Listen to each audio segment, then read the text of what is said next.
um sonho mesmo, abrir uma revenda era um sonho. Que nunca imaginava que nós poderíamos conseguir a revenda, né?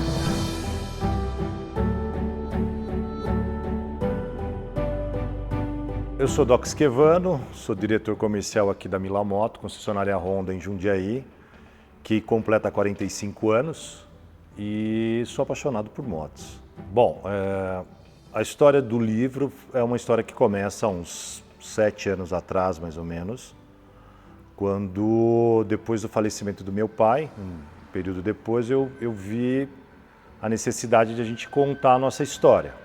E, infelizmente, nos 40 anos a gente não conseguiu fazer por conta da pandemia. Aí a gente ficou protelando, né, esperando o momento certo e, infelizmente, nesse meio de caminho também, a gente perdeu a nossa fundadora, aí, a Dona Mila. Então, a hora que bateu os 45, eu falei, nos 45, né?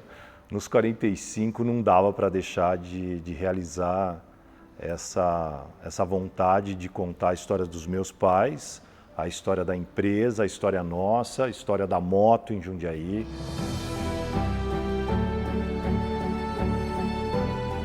É difícil falar da infância do meu pai assim diretamente, porque tudo que eu sei da infância dele foram outros que contaram, né? No caso, a minha tia, os amigos do meu pai na época.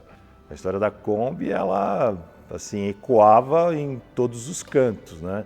Que meu pai pegava a Kombi do meu avô, enchia de molecada dentro e ia fazer lá um trevo que tinha em Piracicaba e a molecada toda servia de contrapeso para a perua não tombar. Então ele era assim muito protetor, muito amigo.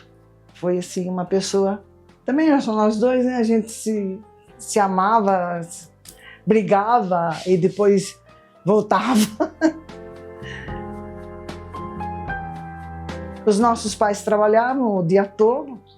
A gente tinha, na época que eu lembro que a gente era crianção mesmo, morava ali na Rui Barbosa. Minha mãe tinha uma padaria, meu pai saía vender e eu e ele ficávamos em casa. Íamos para a escola e depois voltávamos e ficávamos lá. Mas fazia parte da vida dele ser uma pessoa assim, né? Ele era louco por causa de avião. Ele é louco por causa de tudo, de corrida de carro, de avião, de barco. Eu nunca vi uma pessoa, ele não tinha assim uma coisa só. Mas eu acho que a aviação foi o grande amor da vida dele, penso eu. A infância da minha mãe é a mesma coisa, né? Tudo que eu lembro vem de terceiros também, vem das histórias dela, principalmente com o meu nono, né? Que era o seu Pedro Bonato, e as histórias sempre eram aquelas histórias de uma menina meio fora da casinha, né? Meio fora do quadrado, sempre queria uma pessoa que puxava para si a responsabilidade, queria ser a embaixadora da classe, né? Então ela era a pessoa que representava a classe, uma pessoa que estava sempre à frente, para estar exercendo a liderança mesmo, que eu acho que era o que ela tinha, né? A minha mãe, eu acho que tinha esse aspecto de liderança nato, uma coisa que era da minha nona também, uma presença muito forte, né? E o que eu me lembro é disso, né? Ela muito aventureira, né? E minha mãe trabalhou muito, muito, porque ela tinha uma disposição, por isso que eu falo que a Mila puxou minha mãe. Para trabalhar, nossa, e era muito difícil naquela época. No começo, para ir no mercado, ela vendia banana, vinha um, pegava uma caixa, vinha outro, pegava outra caixa, vinha outro. Não tinha prática, você tinha que guardar quem pegou para você cobrar depois, que era uma correria. Como é que uma mulher na década de 60 saltava de paraquedas, ela ia ser bem notada, porque o que acontecia é que, como ainda é um pouco, havia uma discriminação total a respeito disso, né? Da mulher fazer um esporte radical, de a mulher pilotar um carro, pilotar um avião. Quando eu já tinha saltado, um senhor tacou fogo num milharal do lado do aeroporto. Aí foi aquele desespero da turma lá embaixo, né? E mandava eu ir mais para cá, e outro mandava eu ir mais para lá, né? Porque eles conseguem sinalizar você, né? E sair da fumaça, né? Porque eu via só fumaça, não viu fogo. Porque você pega aquela fumaça, a quintura, o paraquedas. Aí eu tenho uma foto, tá no meio do milharal onde o homem estava tacando fogo. Dá para ver a fumaça lá atrás ainda, sabe? Eu caí assim do lado, mas foi tudo bem. Aí eu me casei, ainda fiz mais alguns saltos. Eu já engravidei do William e não soltei mais. Aí o Wilson ainda continuou soltando mais um tempo, aí não soltei mais. Brevetei, né, de paraquedas, de paraquedismo, né, e aí não soltei mais. É filho de comandante, né? Filho de comandante era quase assim, passe livre. Era bem isso na época, assim, era um orgulho muito grande porque eu percebia a importância que era ser um piloto e um comandante de um Boeing com 100 e poucas pessoas, 200 pessoas a bordo, a responsabilidade que era. Então, para mim, era um motivo de um grande orgulho e admiração do meu pai, porque onde ele passava, todo mundo queria conversar com ele, né? Todo mundo queria saber como que era. Ele tinha muitas histórias para contar dos momentos que ele pilotava o 727, o 737, que eram os últimos aviões que ele pilotou. Então, o meu pai foi um cara que ajudou muitas pessoas na aviação e o Wilson foi uma delas. Ele levou o Wilson para a aviação executiva, deu treinamento para o Wilson, encaminhou ele para a VASP, Aviação Aérea São Paulo, que já não existe mais, para poder ser piloto, copiloto primeiro, de DC-6, depois foi para o Weisskant, virou comandante, 737, 727. Aí, o resto é história.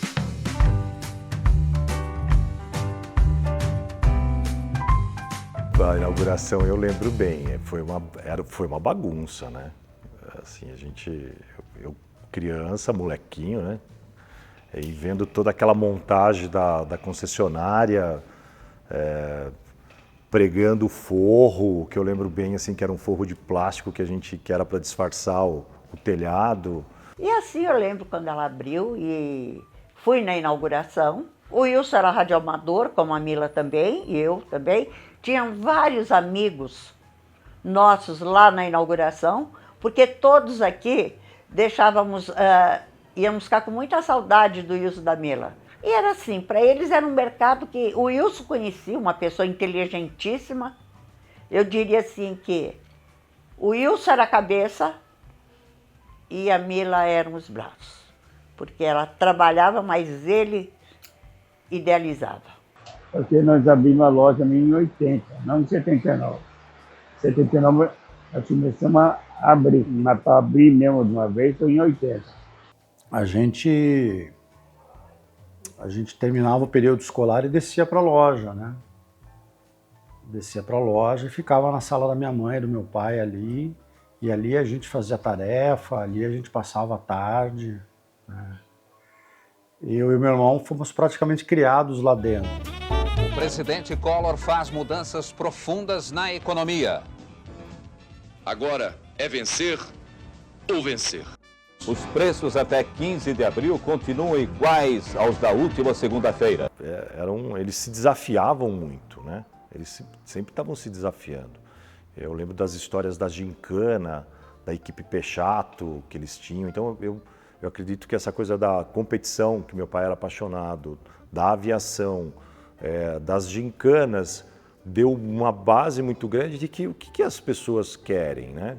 O que é legal para as pessoas. Eu lembro da gente fazendo uma romaria para Pirapora, eu moleque, acho que o lançamento da CB400, a gente andando com a CB400 para a cidade, soltando rojão para a cidade com a moto em cima de caminhão, parando o trânsito. E sempre foi esse nosso viés de impactar o público positivamente, né? Trazendo a nossa marca e as motos de várias maneiras. Eu pegava o ônibus com uma equipe de venda e parava na porta de fábrica de madrugada para vender consórcio. Do Collor, meu, que ela foi feia, vixe. Quem ajudou a loja foi o consórcio. Chegou a mandar muita gente embora, não? Você lembra? Não mandou ninguém embora. A inflação era diferente no dia a dia, os preços mudavam. Uma época, nos anos 80, o preço era por dia. Marcava o preço de manhã, na gôndola, à noite era outro preço. Imagina a dinâmica de você planejar o teu negócio num ambiente tão volátil.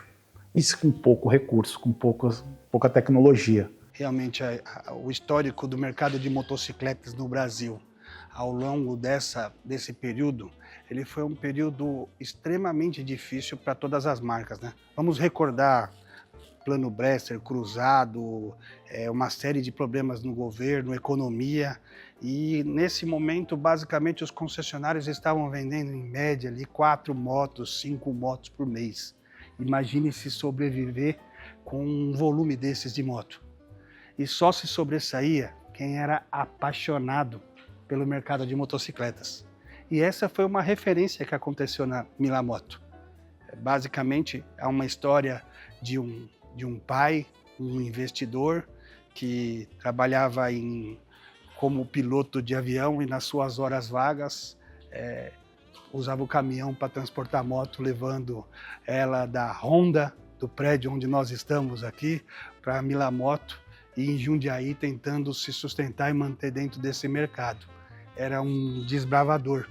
O povo sem memória, sem história não é nada. Então, para nós, da Milamoto, né, para a família Esquevano, contar a nossa história é cravar o nosso nome para o futuro, né, para que a gente possa perpetuar isso em gerações. Então foi um sonho realizado nosso, né? E cada dia não é que a gente se cansa disso, porque a moto é tão vibrante, tão bom você trabalhar com ela, que cada dia que você acorda animado. É uma moto nova que chegou, é um cliente novo que comprou. Então isso é muito bom.